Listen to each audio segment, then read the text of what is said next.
ವೀಕ್ಷಕರೆಲ್ಲರಿಗೂ ದೈನಿಕ ರಾಶಿ ಫಲ ವಿಶೇಷ ಕಾರ್ಯಕ್ರಮಕ್ಕೆ ಸ್ವಾಗತ.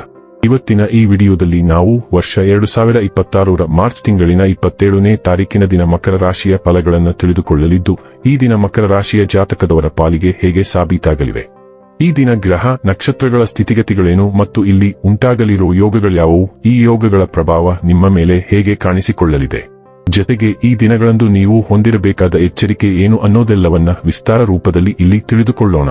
ಮಾಹಿತಿ ತಿಳಿದುಕೊಳ್ಳುವುದಕ್ಕೂ ಮುನ್ನ ನಮ್ಮ ವಿನಂತಿ ಎಂದರೆ, ನೀವಿನ್ನೂ ನಮ್ಮ ಚಾನೆಲ್ ಸಬ್ಸ್ಕ್ರೈಬ್ ಮಾಡಿಲ್ಲವೆಂದರೆ ದಯವಿಟ್ಟು ಈಗಲೇ ನಮ್ಮ ಚಾನೆಲ್ ಅನ್ನ ಸಬ್ಸ್ಕ್ರೈಬ್ ಮಾಡಿ.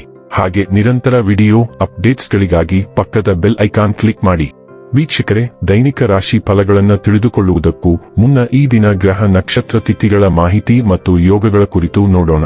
ಈ ದಿನವು ಶುಕ್ರವಾರದ ದಿನವಾಗಿರಲಿದ್ದು, ಚೈತ್ರ ಮಾಸದ ಶುಕ್ಲ ಪಕ್ಷದ ನವಮಿಯ ತಿಥಿ ಇರಲಿದೆ. ನವಮಿ ತಿಥಿಯು ಈ ದಿನ ಬೆಳಿಗ್ಗೆ 10 ಗಂಟೆ 6 ನಿಮಿಷದವರೆಗೆ ಇರಲಿದ್ದು, ನಂತರದಲ್ಲಿ ದಶಮಿ ತಿಥಿ ಪ್ರಾರಂಭವಾಗಲಿದೆ. ಜತೆಗೆ ಈ ದಿನ ಮಧ್ಯಾಹ್ನದ 3 ಗಂಟೆ 24 ನಿಮಿಷದವರೆಗೆ ಪುನರ್ವಸು ನಕ್ಷತ್ರದ ಗೋಚರವಿರಲಿದ್ದು, ನಂತರದಲ್ಲಿ ಪುಷ್ಯ ನಕ್ಷತ್ರದ ಗೋಚರ ಪ್ರಾರಂಭವಾಗಲಿದೆ. ಜತೆಗೆ ಈ ದಿನ ರಾತ್ರಿಯ 10 ಗಂಟೆ 10 ನಿಮಿಷದವರೆಗೆ ಅತಿಗಂಡ ಹೆಸರಿನ ಯೋಗ ಇರಲಿದ್ದು, ನಂತರದಲ್ಲಿ ಸುಕರ್ಮ ಹೆಸರಿನ ಯೋಗ ಪ್ರಾರಂಭವಾಗಲಿದೆ. ಇನ್ನು ಈ ದಿನ ಚಂದ್ರದೇವನು ಬೆಳಿಗ್ಗೆ 9 ಗಂಟೆ 36 ನಿಮಿಷದವರೆಗೆ ಮಿಥುನ ರಾಶಿಯಲ್ಲಿ, ನಂತರದಲ್ಲಿ ಕರ್ಕರಾಶಿಯಲ್ಲಿ ಗೋಚರಿಸಲಿದ್ದೆ. ಅದೇ ಸೂರ್ಯದೇವನು ಈ ದಿನ ಮೀನರಾಶಿಯಲ್ಲಿ ಗೋಚರಿಸಲಿದ್ದಾನೆ. ಇನ್ನು ಈ ದಿನದಂದು ಅಭಿಜಿತ್ ಮುಹೂರ್ತ ಮಧ್ಯಾಹ್ನದ 12 ಗಂಟೆ 2 ನಿಮಿಷದಿಂದ ಮಧ್ಯಾಹ್ನದ 12 ಗಂಟೆ 51 ನಿಮಿಷದವರೆಗೆ ಇರಲಿದೆ. ಇದು ಈ ದಿನದ ಗ್ರಹ ನಕ್ಷತ್ರ ತಿಥಿಯ ಕುರಿತಾದ ಮಾಹಿತಿಯಾಗಿದ್ದು, ಇದರ ಆಧಾರದ ಮೇಲೆ ನಿಮ್ಮ ದಿನಚರಿಯಲ್ಲಿಯೂ ಬದಲಾವಣೆ ಕಂಡು ಬರಲಿದೆ. ಇನ್ನು ಈಗ ಈ ದಿನದ ಮಕರ ರಾಶಿಯ ಫಲಗಳ ಕುರಿತು ನೋಡುವುದಾದರೆ, ನಿಮ್ಮ ಪ್ರಚಂಡ ಪ್ರಯತ್ನ ಹಾಗೂ ಕುಟುಂಬದ ಸದಸ್ಯರ ಸಕಾಲಿಕ ಬೆಂಬಲ ಬಯಸಿದ ಫಲಿತಾಂಶಗಳು ತರುತ್ತದೆ. ಆದರೆ ಪ್ರಸ್ತುತ ಚಿತ್ತನವನ್ನು ಕಾಯ್ದುಕೊಳ್ಳಲು ಶ್ರಮಿಸುತ್ತೀರಿ. ಕುಟುಂಬದ ಯಾವುದೇ ಸದಸ್ಯರ ಕಾಯಿಲೆ ಬೀಳುವ ಕಾರಣದಿಂದಾಗಿ ನೀವು ಆರ್ಥಿಕ ತೊಂದರೆಗೊಳಗಾಗಬಹುದು. ಆದಾಗ್ಯೂ ಈ ಸಮಯದಲ್ಲಿ ನೀವು ಹಣಕ್ಕಿಂತ ಹೆಚ್ಚಾಗಿ ಅವರ ಆರೋಗ್ಯದ ಬಗ್ಗೆ ಕಾಳಜಿ ವಹಿಸಬೇಕು.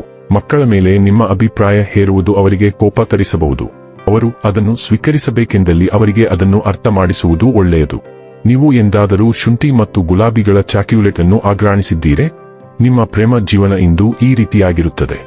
ಇಂದು ನಿಮ್ಮ ಮನಸ್ಸಿನಲ್ಲಿ ಉದ್ಭವವಾಗುವ ಹಿಂಸ ಹಣಗಳಿಕೆಯು ವಿಚಾರಗಳ ಲಾಭ ತೆಗೆದುಕೊಳ್ಳಿ. ಇಂದು ನೀವು ಜೀವನ ಸಂಗಾತಿಯೊಂದಿಗೆ ಸಮಯವನ್ನು ಕಳೆಯುವ ಮತ್ತು ಅವರನ್ನು ಎಲ್ಲಿಗಾದರೂ ಸುತ್ತಾಡಲು ಕೊಂಡೊಯ್ಯುವ ಯೋಜನೆ ಮಾಡುತ್ತೀರಿ. ಆದರೆ ಅವರ ಅನಾರೋಗ್ಯದ ಕಾರಣದಿಂದಾಗಿ ಇದು ಸಾಧ್ಯವಾಗುವುದಿಲ್ಲ. ಜೀವನ ನಿಮಗೆ ಅಚ್ಚರಿಗಳನ್ನು ನೀಡುತ್ತಿರುತ್ತದೆ. ಆದರೆ ಇಂದು ನೀವು ನಿಮ್ಮ ಸಂಗಾತಿಯ ಒಂದು ಅದ್ಭುತ ಬದಿಯನ್ನು ನೀಡಿ ಬೆರಗಾಗಲಿದ್ದೀರಿ. ಬಲವಾದ ಭಾವನೆಗಳು ಮತ್ತು ಭಾವನಾತ್ಮಕ ಗಮನವು ನಿಮ್ಮ ಇಂದಿನ ದಿನವನ್ನು ರೂಪಿಸುತ್ತದೆ ಎಂದು ನಿರೀಕ್ಷಿಸಿ. ನೀವು ಇಂದು ಮಾಡುವ ಪ್ರತಿಯೊಂದಕ್ಕೂ ನೀವು ಹೆಚ್ಚಿನ ಉತ್ಸಾಹವನ್ನು ತರುತ್ತೀರಿ ಮತ್ತು ಅದರ ಪರಿಣಾಮವಾಗಿ ಯಶಸ್ಸು ಅನಿವಾರ್ಯವಾಗುತ್ತದೆ. ನೀವು ಒಂದು ಸಮಸ್ಯೆಯನ್ನು ತಪ್ಪಿಸುತ್ತಿರಬಹುದು, ಏಕೆಂದರೆ ಅದು ನಿಮಗೆ ತುಂಬಾ ಹತ್ತಿರದಲ್ಲಿದೆ. ಆದರೆ ಇಂದು ಈ ಸಮಸ್ಯೆಯನ್ನು ನಿಭಾಯಿಸಲು ಮತ್ತು ಅದನ್ನು ನೇರವಾಗಿ ಎದುರಿಸಲು ಉತ್ತಮ ದಿನವಾಗಿದೆ. ಆರೋಗ್ಯ ಮತ್ತು ಸ್ವಾಸ್ಥ್ಯ ಬಗ್ಗೆ ತಿಳಿದುಕೊಳ್ಳೋಣ. ನಿಮ್ಮ ಶಕ್ತಿಯ ಮಟ್ಟಗಳು ಹೆಚ್ಚಿದ್ದು, ದೈಹಿಕ ಬೇಡಿಕೆಗಳನ್ನು ಸುಲಭವಾಗಿ ನಿರ್ವಹಿಸಲು ನಿಮಗೆ ಸಹಾಯ ಮಾಡುತ್ತದೆ. ಆದಾಗ್ಯೂ ಜ್ವರ ಮತ್ತು ಅಧಿಕ ರಕ್ತದೊತ್ತಡದ ಬಗ್ಗೆ ಜಾಗರೂಕರಾಗಿರಿ. ಕೀಲುಗಳು ಮತ್ತು ಥೈರಾಯ್ಡ್ ಆರೋಗ್ಯವನ್ನು ಬೆಂಬಲಿಸಲು ಚೆರ್ರಿಗಳು, ಸಮುದ್ರ ತರಕಾರಿಗಳು ಮತ್ತು ಧಾನ್ಯಗಳನ್ನು ಸೇರಿಸಿ. ತೀವ್ರವಾದ ಆಲೋಚನೆಗಳು ಉದ್ಭವಿಸಬಹುದು, ಆದ್ದರಿಂದ ಮಾನಸಿಕ ಸಮತೋಲನವನ್ನು ಕಾಪಾಡಿಕೊಳ್ಳಿ. ಸ್ಥಿರವಾಗಿರುವುದು ಗಮನ ಮತ್ತು ತ್ರಾಣ ಎರಡನ್ನೂ ಕಾಪಾಡಿಕೊಳ್ಳಲು ನಿಮಗೆ ಸಹಾಯ ಮಾಡುತ್ತದೆ. ಡೈಲಿ ಲವ್ ಮತ್ತು ರಿಲೇಶನ್ಶಿಪ್ ಬಗ್ಗೆ ತಿಳಿದುಕೊಳ್ಳೋಣ. ನಿಮ್ಮ ಉಷ್ಣತೆ ಮತ್ತು ಮೃದುತ್ವವು ನಿಮ್ಮ ಭಾವನಾತ್ಮಕ ಜಗತ್ತನ್ನು ಬೆಳಗಿಸುತ್ತದೆ, ಇತರರನ್ನು ಆಕರ್ಷಿಸುತ್ತದೆ. ತಮಾಷೆಯ ಮನೋಭಾವವು ಸಾಂತ್ವನ ಮತ್ತು ಸಂತೋಷವನ್ನು ತರುತ್ತದೆ, ನಿಮ್ಮ ಸಂಪರ್ಕಗಳಿಗೆ ಲಘುತೆಯನ್ನು ನೀಡುತ್ತದೆ. ಸಮಯಕ್ಕೆ ತಕ್ಕಂತೆ ಸವಾಲುಗಳು ಎದುರಾಗಬಹುದು, ಆದರೆ ಹಿಂದಿನ ಪಾಠಗಳನ್ನು ಪ್ರತಿಬಿಂಬಿಸುವುದರಿಂದ ಉದ್ವೇಗವನ್ನು ಕಡಿಮೆ ಮಾಡಲು ಸಹಾಯ ಮಾಡುತ್ತದೆ. ಸೃಜನಶೀಲ ಕಿಡಿಗಳು ಮಿತಿಗಳನ್ನು ಗೌರವಿಸುವಾಗ ಮಾದರಿಗಳನ್ನು ಮುರಿಯಲು ನಿಮ್ಮನ್ನು ಪ್ರೋತ್ಸಾಹಿಸುತ್ತವೆ. ಸ್ವಾಮ್ಯ ಸೂಚಕತೆ ಉದ್ಭವಿಸಿದರೆ ಭಾವನಾತ್ಮಕ ಸಮತೋಲನವನ್ನು ಕಂಡುಕೊಳ್ಳುವುದು ನಿಮ್ಮ ಸಂಬಂಧಗಳನ್ನು ಸ್ಥಿರವಾಗಿ ಮತ್ತು ತೃಪ್ತಿಕರವಾಗಿಡುತ್ತದೆ. ವೃತ್ತಿ ಮತ್ತು ಹಣ ಬಗ್ಗೆ ತಿಳಿದುಕೊಳ್ಳೋಣ. ನಿಮ್ಮ ವೃತ್ತಿ ಜೀವನವು ನಿಮ್ಮ ಯೋಜನೆಯ ಪ್ರಕಾರ ನಡೆಯುತ್ತಿಲ್ಲ ಮತ್ತು ಅದು ಈಗಿನ ದಿಕ್ಕನ್ನು ಏಕೆ ತೆಗೆದುಕೊಳ್ಳುತ್ತಿದೆ ಎಂದು ನಿಮಗೆ ಅರ್ಥವಾಗುತ್ತಿಲ್ಲ. ಇದಕ್ಕೆ ಉತ್ತಮ ಪರಿಹಾರವೆಂದರೆ ಹೊಸದಾಗಿ ಪ್ರಾರಂಭಿಸುವುದು. ಮೊದಲ ಹೆಜ್ಜೆ ಸರಿಯಾದ ಪುನರಾರಂಭವನ್ನು ಸಿದ್ಧಪಡಿಸಿ ಅದನ್ನು ಅತ್ಯಂತ ಪ್ರಸ್ತುತ ವ್ಯಕ್ತಿಗೆ ಸಲ್ಲಿಸುವುದು ನೀವು ಇನ್ನೂ ಮಾಡಿಲ್ಲದ ವಿಷಯ.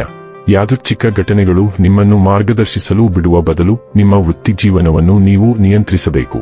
ಇನ್ನು ಕೊನೆಯದಾಗಿ ಈ ದಿನ ಮಾಡಿಕೊಳ್ಳಬೇಕಾದ ಉಪಾಯಗಳ ಕುರಿತು ನೋಡುವುದಾದರೆ, ಪೂಜಾ ಸ್ಥಳದಲ್ಲಿ ಬಿಳಿ ಶಂಖವನ್ನು ಸ್ಥಾಪಿಸುವುದು ಮತ್ತು ಅದನ್ನು ನಿಯಮಿತವಾಗಿ ಪೂಜಿಸುವುದು ಆರ್ಥಿಕ ಪ್ರಗತಿಗೆ ಕಾರಣವಾಗುತ್ತದೆ.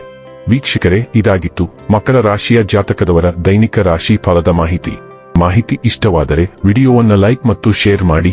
ಹಾಗೆ ಚಾನೆಲ್ ಸಬ್ಸ್ಕ್ರೈಬ್ ಮಾಡುವುದರ ಜೊತೆಗೆ ನಿರಂತರ ವಿಡಿಯೋ ಅಪ್ಡೇಟ್ಸ್ಗಳಿಗಾಗಿ ಪಕ್ಕದ ಬೆಲ್ ಐಕಾನ್ ಕ್ಲಿಕ್ ಮಾಡಿ.